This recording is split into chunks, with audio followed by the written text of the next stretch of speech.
Iba a daros la bienvenida como si no estuviéramos en el puerto, pero bienvenidos a todos en esta tarde y muchas gracias por poder compartir el pan. Y es un privilegio el poder hablar de Dios. Y es verdad que deberíamos de hablar de la palabra con pasión, porque es lo que nos da vida y cada día podemos crecer en el Señor y crecer también en este mundo en el cual estamos, que no nos ofrece nada, sino que nos ofrece cosas vanas en las cuales muchas veces ponemos nuestra mirada en Él y no merece la pena. Tener siempre la mirada puesta, nuestros ojos puestos en Cristo. Y mirad, quería empezar hablando que normalmente todos tenemos un personaje en la Biblia, aparte de Jesús, el cual nos llama la atención, ¿no? A mí me llama mucho la atención el personaje de José. Una persona que después de todo lo que pasa, al final ves que Dios usa las cosas que no imaginamos para bien. Y vemos cómo sustenta un pueblo en el cual luego va a salir el Mesías. Es uno de mis preferidos. Pero también reconozco que durante la vida de cristiano me va dando por diferentes personajes. A veces creo que soy Daniel, en los leones, y a veces considero que soy como Job, y a veces como Pedro. Es decir, conforme va pasando la vida, te vas fijando más en los personajes. Y cuando eres niño, pues te fijas en unos personajes que aparentemente en la Biblia dices, claro, ¿quién no iba a querer ser como este? Mi hijo, el pequeño Pablo, le preguntó, ¿cuál es tu personaje preferido en la Biblia? Y te dice, el rey David. Ya se cree un rey, se cree que es, vamos. Y le pregunto, ¿y por qué? Y me dice, porque él porque él no haría nunca mal a nadie.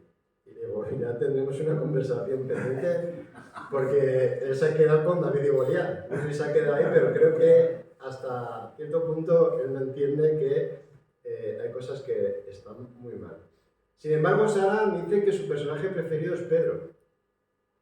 Y le dice, sí, eso, y ella es muy impetuosa. Sara es que no para. Y yo no sé si ve a Pedro una especie de gusanillo de no parar. Y sin embargo, María, que es la que a veces me sorprende, ¿no? Porque todos decimos, bueno, pues Sansón, que es fuerte, pues Pablo, que se va.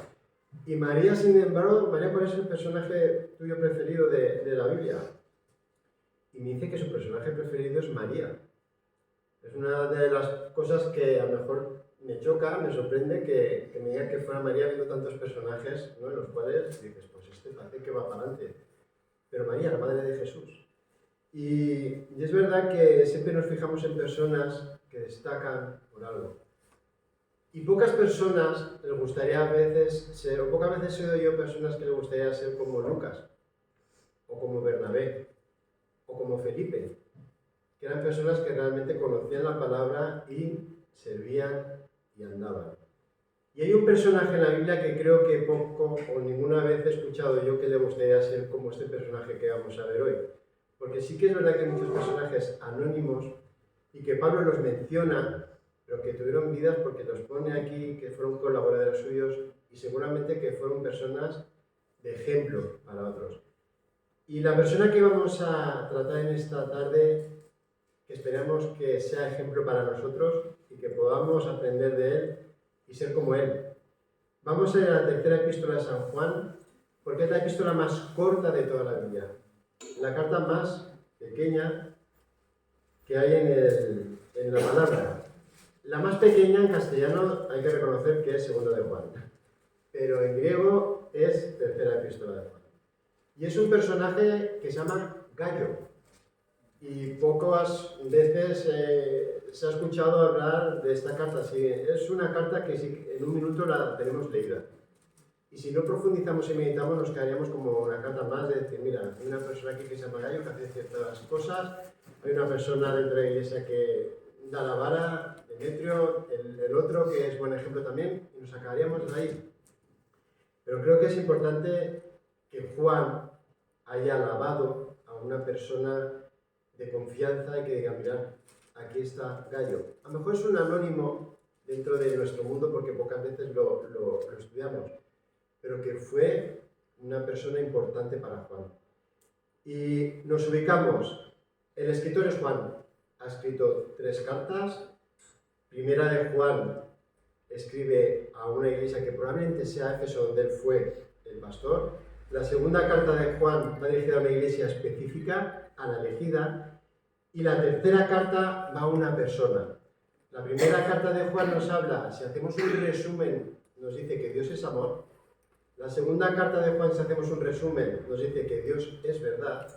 Y la tercera carta no nos habla así de algo que digas, pues Dios es, sino que nos habla de Gayo como un ejemplo. Siglo I, años 80 más o menos, está el Imperio Romano expandiéndose por toda Asia Menor, por España, y hay una cosa que está sucediendo, y es que en esta segunda parte de la mitad del siglo I hay un emperador que está persiguiendo a los cristianos. Hubo 2 persecuciones muy importantes. Una, la de Nerón, en la cual fallecieron Pedro y Pablo. Y esta segunda, que también fue cruel, fue Domiciano. Así que tenemos 2 emperadores que para los cristianos no nos iba demasiado bien. Pero ahora en la persecución había una cosa que sí que ocurría, es que se expandía el Evangelio. ¿Por qué? Porque las personas salían y tenían que ir a otro sitio para que no fueran perseguidos ni matados. Vamos a leer Juan, y en este contexto es cuando Juan le está diciendo a Gayo algo importante. Y me llama mucho la atención porque las cartas, cuando son personales, yo tengo muchas cartas en casa personales que las tengo metidas en una caja de zapatos y yo creo que pocas veces pues nadie las ha leído. Y es, vamos, que haya llegado esta carta para una persona en concreto, que lo suyo sería leerla y decir qué tesoro más bonito que Juan me haya escrito esto, porque sería para guardarla en un cajón y que se quedara olvidada ahí para siempre. Pero sin embargo Dios ha querido que estuviera su palabra para que nosotros la leyésemos. Entonces creo que tenemos que sacar algo importante para nuestras vidas. Tercera de Juan, y vamos a leer solamente los 8 primeros versículos, la mitad. Dice así: el anciano a Gayo, el amado a quien amo en la verdad. Amado, yo deseo que tú seas prosperado en todas las cosas y que tengas salud, así como prospera tu alma. Pues mucho me regocijé cuando vinieron los hermanos y dieron testimonio de tu verdad, de cómo andas en la verdad. No tengo yo mayor gozo que este, el oír que mis hijos andan en la verdad.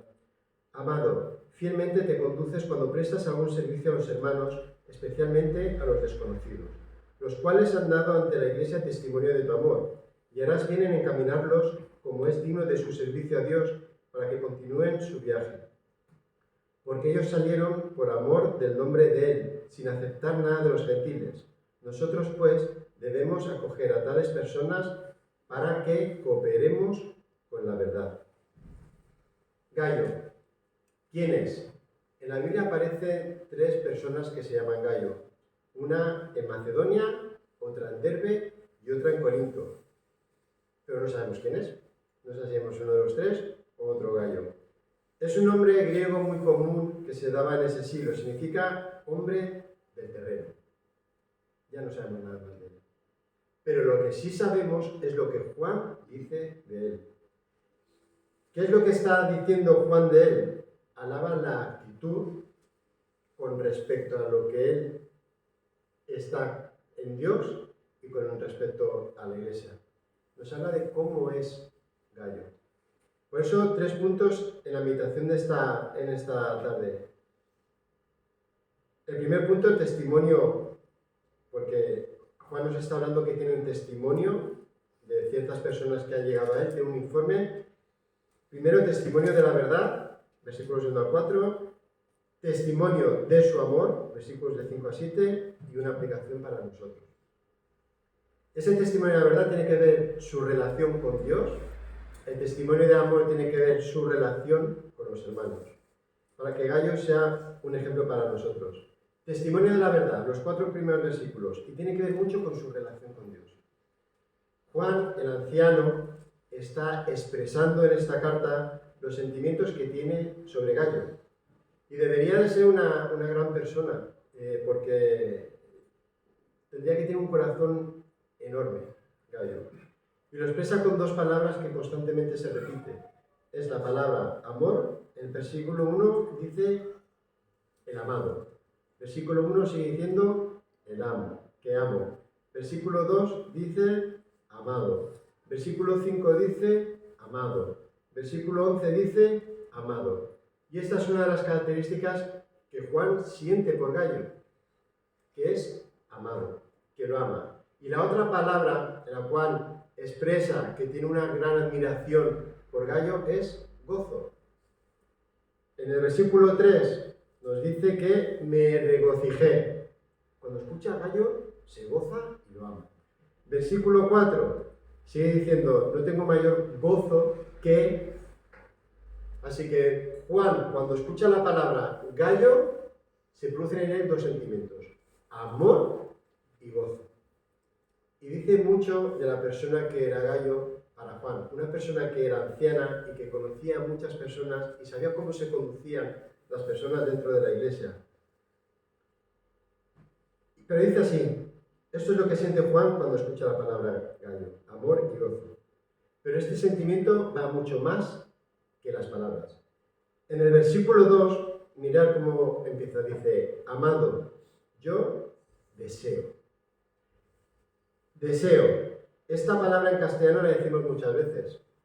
Ahora que han pasado las Navidades decimos, te deseo un año nuevo y próspero año nuevo. La usamos 1000 veces cuando alguien cumple años, deseamos que pases un buen día. Y la usamos en castellano constantemente, desear. Es decir, es esperar que a esa persona le pase algo bueno o que le vaya bien. Pero aquí en la palabra siglo I, esta palabra apunta mucho más profundo. Implica algo activo. No solamente se trata de decir con palabras, deseo que te vaya bien. Aquí Juan, cuando dice la palabra deseo, le está diciendo que, aparte que quiero que te vaya bien, deseo que seas y que te vaya todo bien, voy a hacer algo activo por ti. Implica que voy a orar por ti. Es mucho más del deseo que normalmente hacemos nosotros expresándolo con nuestra voz. Deseo que te vaya bien. Cuando está escribiendo a Gallo, Gallo lee la palabra y está diciendo, amado, yo deseo, Gallo sabe que realmente Juan quiere que le vaya bien y que Juan está haciendo una cosa importante, que es orar por él. Es decir, aquí está diciendo, amado, quiero y además voy a hacer algo activo por ti, que es orar a Dios por ti. No hay nada más bonito para la vida de un cristiano que un hermano no solamente te diga que te vaya bien, sino que además esté orando por ti. ¿Tú deseas lo mejor para mí? Pues ora a Dios por mí. Si quieres lo mejor para mí, ora a Dios por mí. Porque una oración de un hermano que te lleve, como Jesús está haciendo ahora intercediendo por nosotros, que un hermano te coja de la mano en oración y te lleve ante la presencia del trono de Dios, eso no tiene precio. Eso es lo que deseo que pasará conmigo. Que Juan dijera, deseo, aparte que vaya todo bien, pero mi deseo es que voy a hacer algo activo por ti. Porque nos dice la palabra, orad unos por otros, para que seáis sanados, porque la oración eficaz del justo puede mucho. Somos llamados a orar unos por otros. ¿Para qué? Para que seamos sanados. Todos vamos a veces con heridas y el Señor nos demanda aquí en Santiago que oremos unos por otros. Y Juan no solamente se preocupa por su estado físico, sino también por el espiritual. Porque sigue diciendo, amado, deseo, implica orar a Dios, que tú seas prosperado en todas las cosas. Y sigue diciendo, y que tengas salud, así como prospera tu alma. Pero hay una palabra aquí también importante, aparte de la palabra deseo, que implica una acción. La palabra aquí que es clave es que seas prosperado. Y hoy en día es una palabra mal interpretada también, hasta el punto que hemos llegado al Evangelio de la prosperidad. aquel que promete prosperidad económica, promete prosperidad, salvación total de tu vida, y es un tema muy amplio en el cual se puede hablar, pero básicamente las personas que siguen este Evangelio, su enfoque está en el hombre y su grandeza y no en Dios y su grandeza. Pero aquí, que seas prosperado, literalmente significa que seas ayudado en el camino para alcanzar.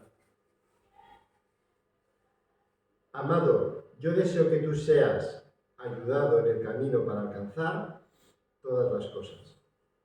Y tiene el mismo significado en Josué 1, 8, 9. Nos lo sabemos de memoria, ¿verdad? Sí. Pero por si acaso, Josué 1, 8, 9 dice: Nunca se apartará de tu boca este libro de la ley, sino que de día y de noche meditarás en él para que guardes y hagas conforme a todo lo que está en el escrito, porque entonces harás prosperar tu camino y todo te saldrá bien. Prosperar. Aquí nos está hablando de lo mismo. Ayudado en el camino para alcanzar. Aquí a Josué le está diciendo: mira, medita en esto, porque esto va a ser ayuda en tu camino para alcanzar. Aquí a Gallo le está diciendo que también yo deseo que tú seas prosperado, ayudado en el camino para alcanzar ¿qué? Por lo que pone aquí, todas las cosas, y que tengas salud. Así que el versículo sería: amado, yo deseo que tú seas ayudado en el camino, y que tengas salud, y que seas ayudado en todo el camino también de tu alma. Hermanos, ¿quién es el único que nos puede ayudar? Dios. El Señor es el único que nos puede hacer prosperar en el camino, es el único que nos puede ayudar. Y ese es el deseo de Juan a Gallo, que Dios te ayude en este camino en todo. Ese es el mayor deseo que podemos tener, que Dios nos ayude en el camino en todo, tanto físicamente como espiritualmente. Y por cuanto deseo, voy a orar por ti. Oramos como Juan por nuestros hermanos, ya no solo por salud, sino por su vida espiritual. Y esto es importante, porque este camino no es que sea difícil. Este camino, el espiritual, es imposible. Solamente es posible andarlo, y es cuando estamos en Cristo. Si estamos en Cristo, esto es una losa que no podemos ni arrastrar ni un pie. Por eso Jesús nos dice que si estamos en Él, su yugo es fácil y ligera su carga, porque lo espiritual se coloca en lo espiritual y no nos es costoso hacer lo que Dios demanda, lo que Él pide de nosotros. Pero si estamos en la carne, esto es una losa. No hay quien viva el cristianismo. Es imposible. No es que sea difícil. No se puede. Por eso Juan le dice: deseo, voy a orar por ti, para que en este camino seas ayudado en todo. Pero no solo espiritual, sino también la salud es importante, para que puedas continuar y estar ahí, Gallo. Por eso realmente Juan amaba a Gallo, porque se preocupa por él en todos los niveles. Por eso ora por él. Y por eso Juan, en el versículo 3, dice: estoy gozoso porque tú, Gallo, eres un testimonio vivo de que estás en Cristo, que está en la verdad. La verdad no es un concepto de moralidad. No son yo tengo la verdad, tú tienes la verdad. Hoy en día todo el mundo tiene la verdad, porque como la verdad es relativa, parece que estemos... La verdad no es un concepto, la verdad es una persona. Jesús mismo dijo: yo soy el camino, la verdad y la vida. Juan le está diciendo en el versículo 3: mucho me regocijé cuando vinieron los hermanos y dieron testimonio de tu verdad, de cómo andas en la verdad. Si sustituimos la palabra verdad por quién es la verdad, estaría diciendo: yo me regocijo de ver cómo andas en Cristo. Así que aquí vemos el testimonio de Gayo que realmente anda en Cristo. Por eso Juan se regocija. Vienen noticias buenas, no buenísimas, que estás en Cristo. Y que sigues el camino. Y que estás ahí. Y a Juan le llegan estos informes positivos por medio de personas de cómo Gayo está en Cristo. Porque refleja a otros el amor a otras personas. Porque este andar en la verdad, el andar en Cristo se refleja en el amor a otras personas. Porque ¿qué es andar en la verdad? Es andar en Cristo. No hay otro camino. Es vivir una vida donde la verdad cristiana se manifiesta. Se tiene que manifestar plenamente reflejando el amor de Cristo en nuestras vidas. Versículo 4. Así como he dicho que hay personas en la Biblia que durante nuestra fase en este caminar coges como diciendo, ahora soy esto, este versículo hoy en día es uno de mis preferidos. Y quiero que lo leamos todos juntos, porque aquí o somos padres, o tíos, o abuelos, y escuchad lo que Juan nos está diciendo. Vamos a leerlo todos juntos. No tengo yo mayor gozo que este, que el oír que mis hijos andan en la verdad. Yo no sé cuántos padres hay aquí, pero para mí este versículo es lo más. No hay mayor gozo que saber, que el oír que mis hijos andan en Cristo, que es la verdad. No hay mayor gozo. No hay nada más que escuchar esto. Porque me podré gozar en que saquen buenas notas. Me alegro cuando hacen los trabajos bien. Pero lo que quiero es que mi mayor gozo, humanamente hablando, es ver que mis hijos estén en los pies de Cristo.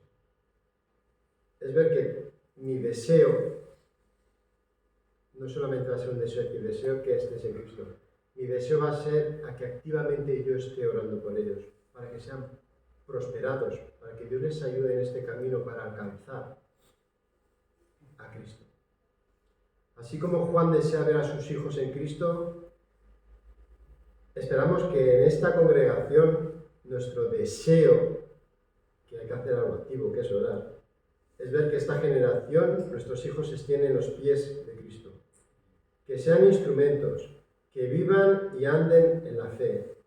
Por eso ese deseo se transforma en oración por ellos, para que sean prosperados, ayudados en el camino por Dios, para que estén bien física y espiritualmente. Así que vemos aquí a Gayo, que tiene un buen testimonio porque anda en Cristo. Segunda parte, y es que aparte, cuando uno realmente anda en Cristo, que ha reflejado en su testimonio, y ese testimonio que ha reflejado en el amor. ¿Pero en el amor a quién? A los demás. Porque si no amamos a quien vemos, ¿cómo vamos a amar a alguien que no vemos? Y eso tiene que dar reflejado el amor a los demás. Si estamos en Cristo, en la práctica se traduce por amor al prójimo y al hermano.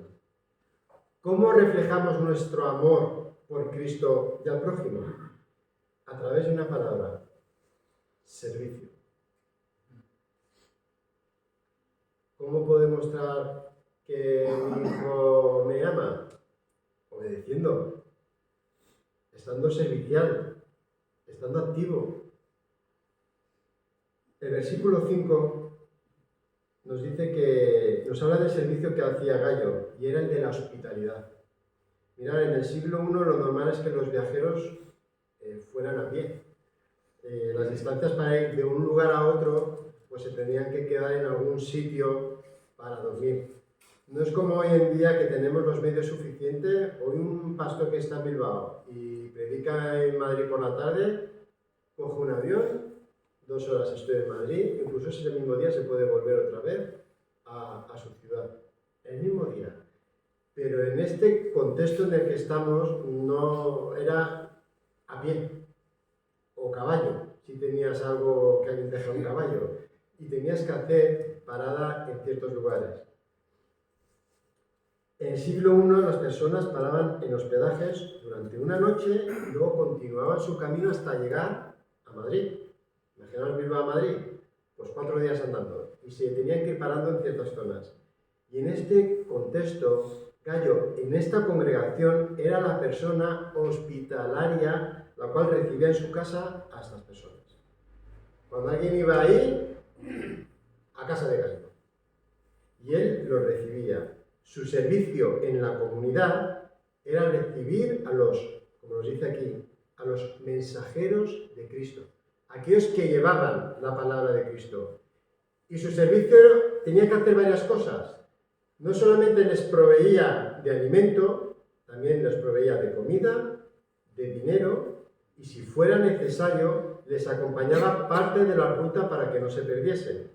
De hecho, en el versículo 6, como se dice en español, hace un guiño Juan en el texto de la segunda parte, nos dice, los cuales han dado testimonio por su amor y harás bien en encaminarlos como es digno de su servicio a Dios para que continúen su viaje.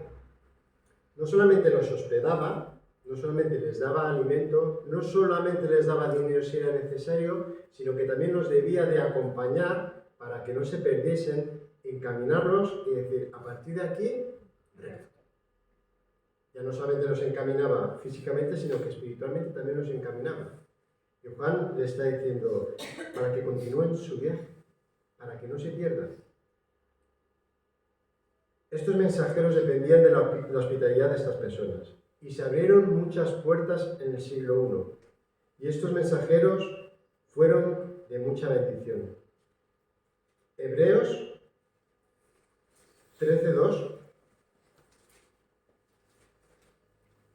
nos dice así, 13:2. No os olvidéis de la hospitalidad, porque ella algunos sin saberlo, hospedaron ¿qué? Ángeles.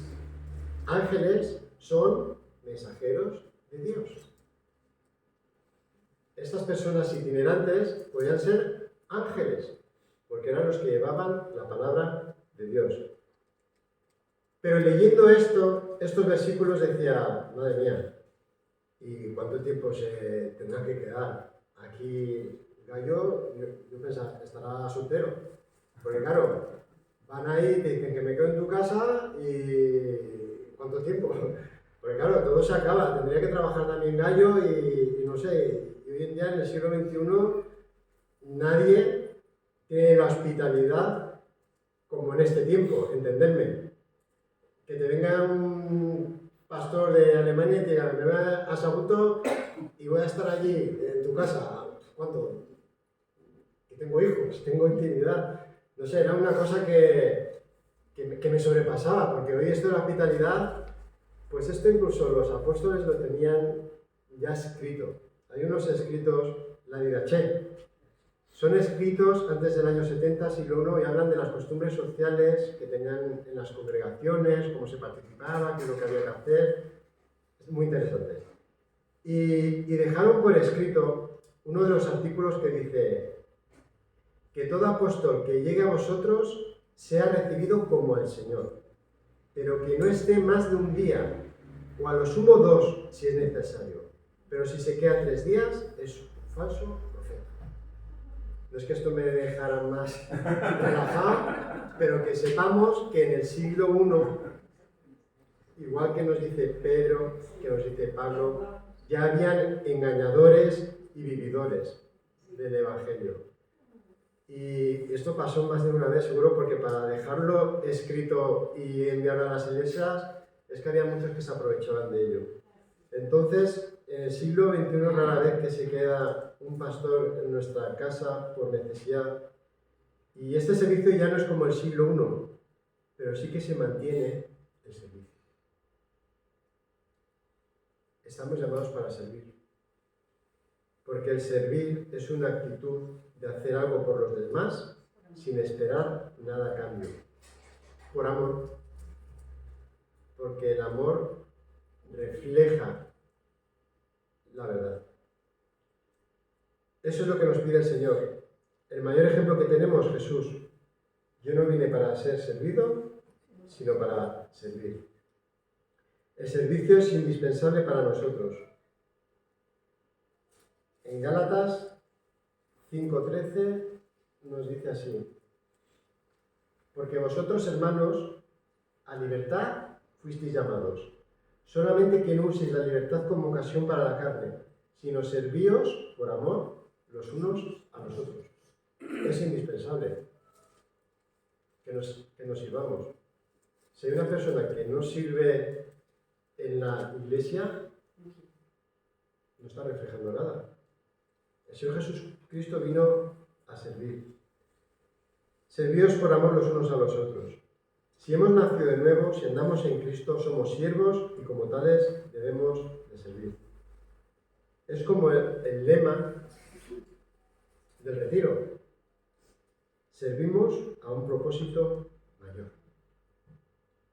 Y a lo mejor ante los ojos del mundo el servicio que nos podamos hacer, no sé, hospitalidad, o que te invite café, o que haga cualquier cosa, a lo mejor no es gran cosa. Pero nosotros estamos sirviendo a una persona que es mayor. Y este propósito, como tal, debe ser mayor. Y no nos conformemos a este siglo, sino que nos transformamos constantemente para saber lo que Dios tiene para nosotros. Y Él demanda que sirvamos. Estos mensajeros que se desplazan, ¿sabéis por qué lo hacen? Por amor, para que otros puedan conocer al Señor, por amor a Cristo, para dar a conocer el nombre del Salvador, Jesucristo, personas que trabajan activamente en el reino.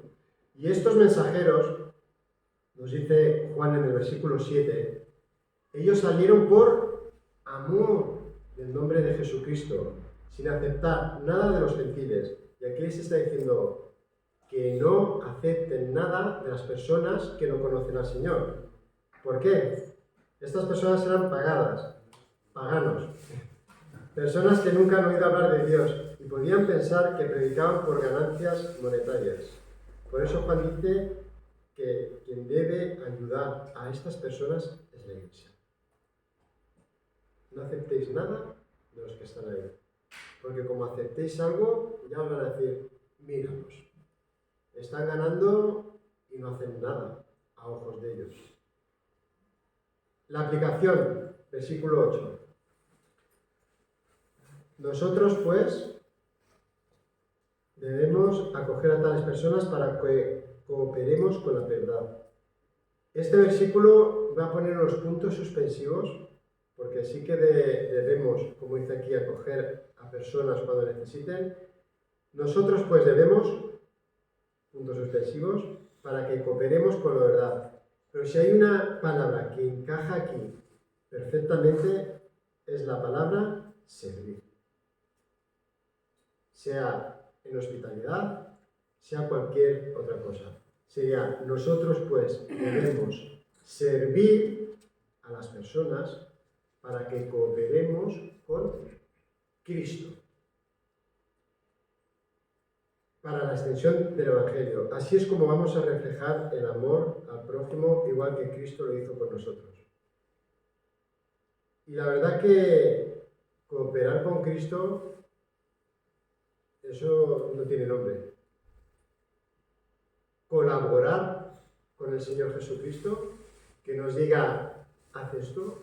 Jesús cuando estaba aquí en la tierra tenía colaboradores, 12 colaboradores. Y tuvo que ser un privilegio que estos 12 estuvieran sirviendo al Señor. Jesús decía, darles de comer. Y ellos están ahí ya colaborando. Señor, que no tenemos nada. Recoger. Ahí están colaborando, recogiendo todos los pedacitos que habían. Ir a por el pollino que hay allí. Pues ahí estaba uno ya sirviendo al Señor, cogiendo el asno que tenía que ir. Ir y preparar la mesa para esta noche y vamos a cenar, preparar los alimentos. Uno iba a la compra, el otro iba a alquilar el sitio. Todos servían al Señor Jesús y Jesús hacía que colaborasen. ¿Él podía haber hecho todo? Claro que podía haberlo hecho todo. Con su palabra podía haber hecho todo. Y a nosotros hoy en día también quiere que colaboremos, que sirvamos. Mateo 25, 35, 40 para terminar, son las palabras que vamos a escuchar de nuestro Padre. Mateo 25, del 35 al 40.